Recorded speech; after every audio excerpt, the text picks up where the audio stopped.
and it percentage wise is about 40%. 400 বছরের গণতন্ত্র practice করবার পরে এবং আমরা এমন এক সোনার বাংলায় বাস করছি যে আমরা শায়েস্তা খানের আমল থেকে চালের গল্প যতটুকু জানি, আমাদের ভোটের গণতন্ত্র নির্বাচন কিন্তু একই লেভেলে আছে। তো সেই জায়গায় আমাদের হচ্ছে আমরা মনে হয় অনেকেই ইউটোপিয়াতে আছি। রাজনীতি কী জিনিস আমি মাত্র 5 দিন গ্রামে গঞ্জে থেকে আসছি এবং আসার আগে আমার কলিগদেরকে বলছিলাম এখানে যে চরের ভিতরে চর, সেই চরের ভিতরে আবার গুচ্ছ গ্রাম আছে। কোমর সমান পানিতে নেমে ট্রলারে করে হাঁটু গুজায়া জিন্স ভিজায়া 6 ঘন্টা ভ্যান গাড়ি ঠেলতে ঠেলতে কিছুক্ষণ নামি, আবার কিছুক্ষণ ভ্যান ঠেলি, কিছুক্ষণ গাড়িতে উঠি, আবার ভ্যান ঠেলতে নামি। এই রিয়ালিটিতে মানে পাবলিক এঙ্গেজমেন্ট যে কত জটিল, মানে এই রিয়ালিটিগুলো কিন্তু আমাদের মাথায় রাখতে হবে। আমরা কিন্তু খুবই এসি রুমের কনভারসেশন করছি। It's like all England, you just get on a tube, go to a particular station, 50 people is going to come and welcome you, give a speech, what is your policy on female XYZ. এই বাংলাদেশে আমরা থাকি না, এটা সোনার বাংলা। এই বাংলাদেশের বাস্তবতাটা আমাদেরকে মাথায় রেখে আমরা যদি কথা বলি তাহলে হচ্ছে রিফর্ম অ্যাচিভ করা যাবে।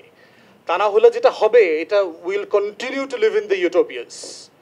এই জন্য হচ্ছে প্র্যাগম্যাটিজম, প্র্যাকটিক্যালিটি এটা জরুরি, যে আসলে কতটুকু আমাদের অর্জন করা যায়। ছেলেদের জন্য দেখেন ওয়াশরুম ইউজ করা, এক জায়গায় ডানে বামে দাঁড়ায় গেলেন আপনি।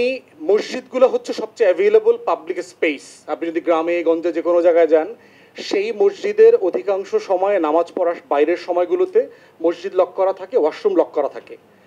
মানে যদি আশেপাশের কোনো বাড়িতে গিয়ে ওই হুজুরকে ডাকা লাগে অথবা খাদেমকে ডাইকা ওই ওয়াশরুমটা ব্যবহার করতে হয়, এবং ওয়াশরুমের অবস্থা হচ্ছে এটা বিয়ন্ড এনি ডেসক্রিপশন। এটার জন্য কোনো বাংলাই নাই এখন পর্যন্ত সেই ওয়াশরুমগুলোকে ডেসক্রাইব করবার জন্য।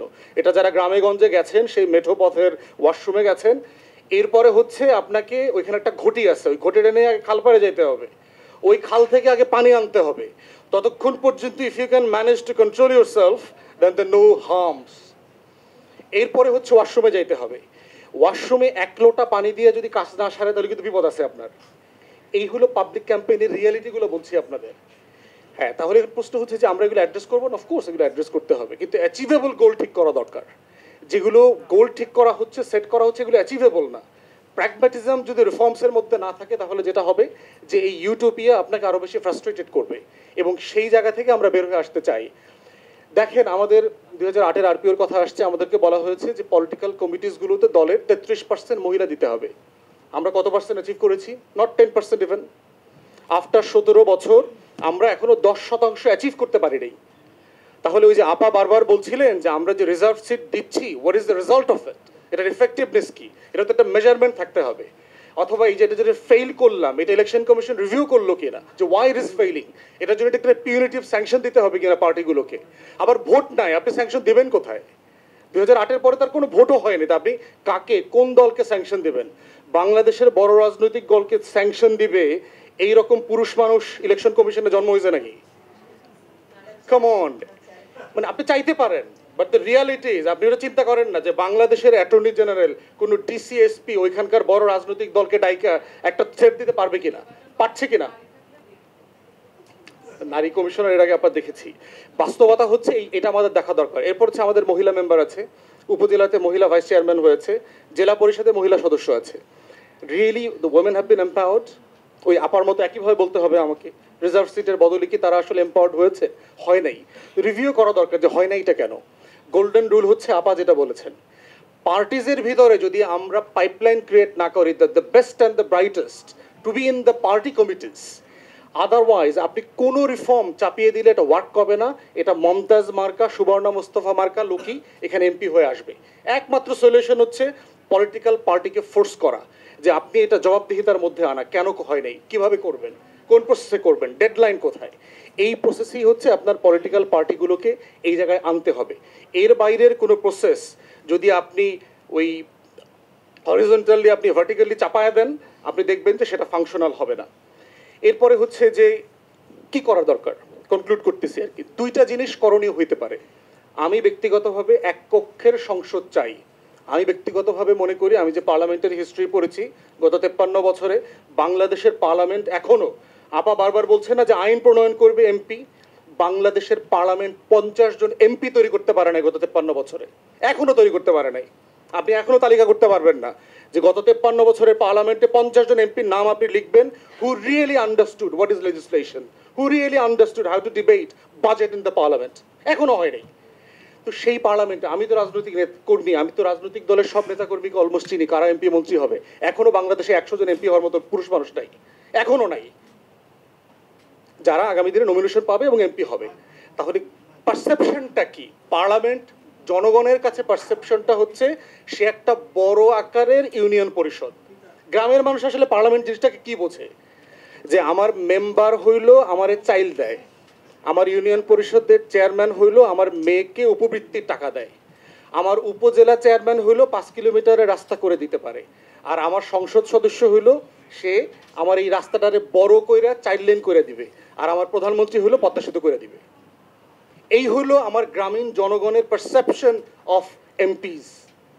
এখন সেই 12 কোটি জনগোষ্ঠীকে তো আপনি আগে ভোটার বানাইতে হবে, তারা তো ভোটার না। আপনি যদি লেজিসলেশন চান যে এমপির, তাকে তো ভোট দেওয়ার মতো ভোটার থাকতে হবে on the ground, and they are not there. আমি যে গত 5 দিন হাজার হাজার লোকদের সাথে কথা বলছি, nobody talked about Dhaka or urban politics or the legislation or the reforms. Nobody. ভাই আমাকে দুইটা হাঁস দেন, আমার একবার টিন দরকার। আমার এই বাড়ির রাস্তায় ইট ফালায় গেছে, 30 বছর হয়ে গেছে, এখনো এই রাস্তাটা পাকা হয় নাই। আমার মেয়ের উপবৃত্তিটা বন্ধ করে দিছে কারণ আমার এনআইডিতে বাপের নাম ভুল আসছে।